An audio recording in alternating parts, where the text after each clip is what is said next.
Le mouvement panafricain Alaga, groupe de réflexion, a entretenu la presse la semaine dernière sur la proposition holistique de sortie de crise politique du Togo qu'il a soumise ce mois de décembre à la présidence de la République.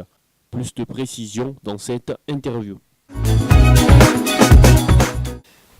Avant toute chose, je dirais que le mouvement panafricain Alaga est un groupe de réflexion et d'action.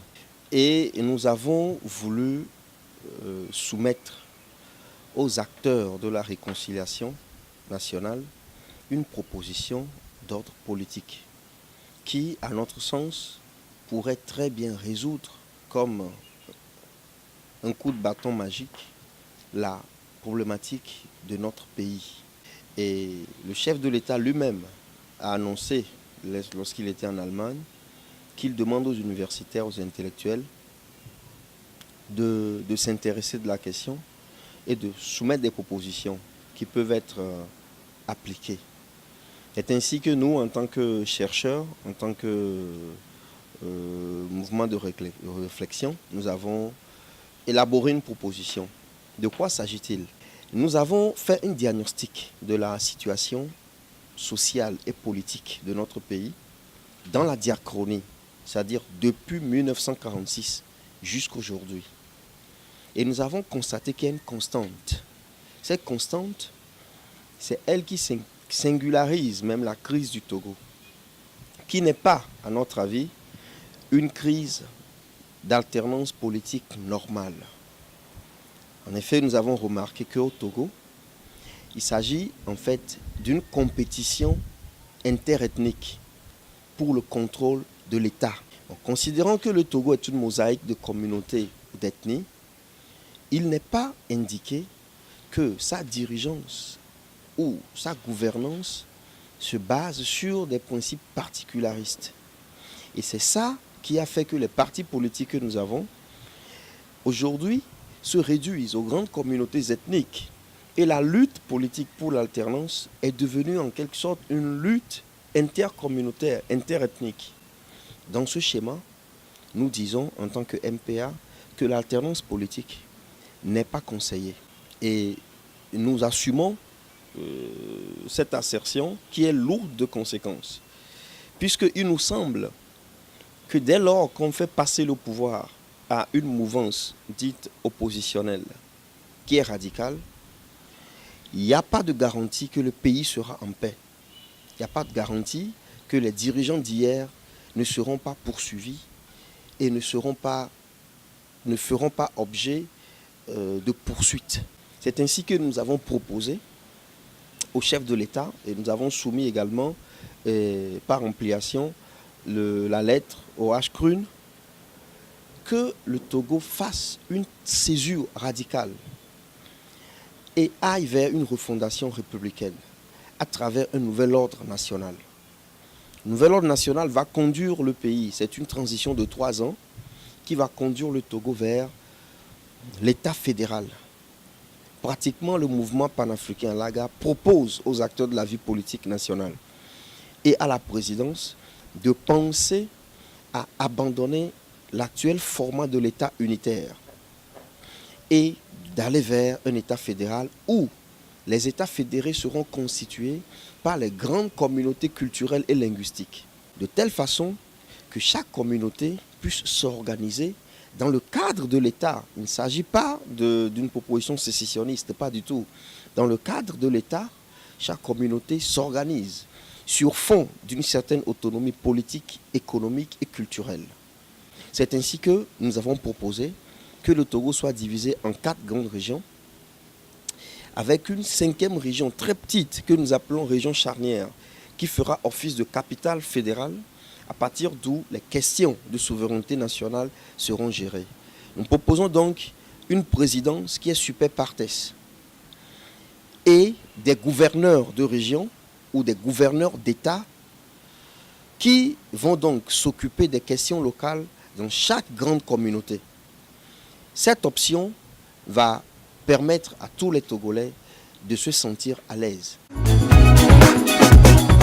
partis politiques actuels, qui sont au nombre de 110, je crois bien si je ne me trompe pas, il y a peut-être 10 partis qui comptent. Or, les grands partis qui comptent, ce sont des agglomérats ethniques. Les fiefs de ces partis correspondent aux centres ethniques de l'État ou du pays qui luttent pour conquérir le pouvoir pour eux-mêmes. Chaque ethnie lutte pour avoir le pouvoir et l'exercer pour son bien. Bien entendu, lorsque nous passons à un format d'État fédéral, vous conviendrez avec moi, les partis vont être dissous. Une fois que les partis sont dissous, dans chaque État fédéré, de nouvelles obédiences politiques vont émerger.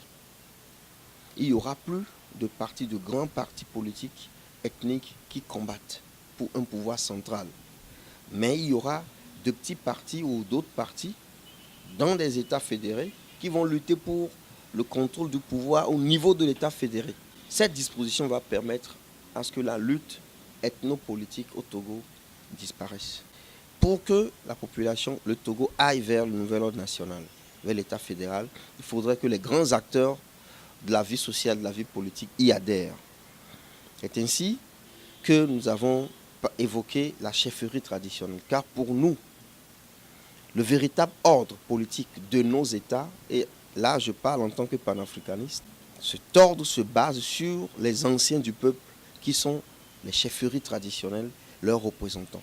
L'ordre républicain que vous avez aujourd'hui, avec la présidence, le gouvernement, c'est un ordre exogène qui nous vient de l'Occident, par l'accident colonial. Mais les vrais anciens de nos territoires, c'est la chefferie traditionnelle. On ne peut pas penser à une reconfiguration territoriale sans impliquer les chefs, ceux qui sont même les gardiens des us et coutumes de nos États ou de nos communautés.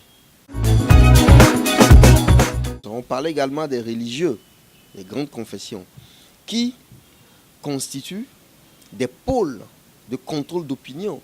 Cela ne vous aura pas échappé que les dimanches matins, la ville de Lomé ou les grandes villes sont vides parce que les gens vont à l'église. Nous avons parlé de la société civile. Bien entendu, aujourd'hui au Togo, la société civile ne joue pas vraiment son rôle parce qu'elle n'est pas neutre.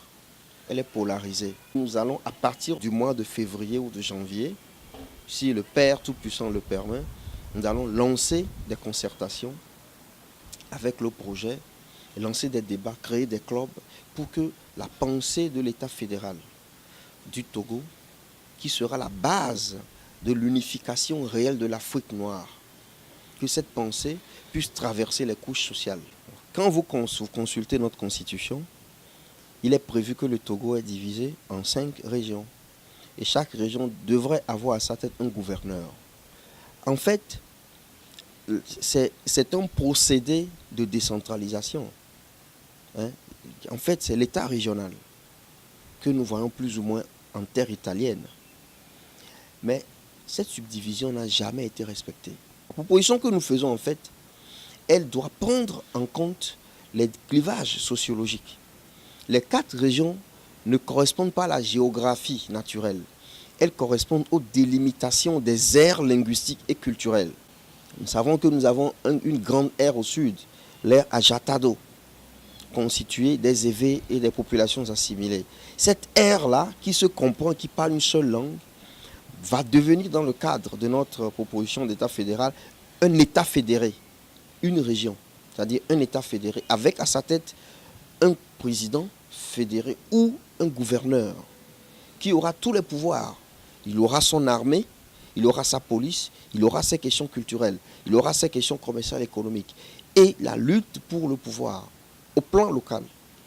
Une autre région qui deviendra donc un État fédéré peut se faire sur la base de l'aire que nous appelons paragourmand ou de l'aire thème. Il y a plusieurs aires.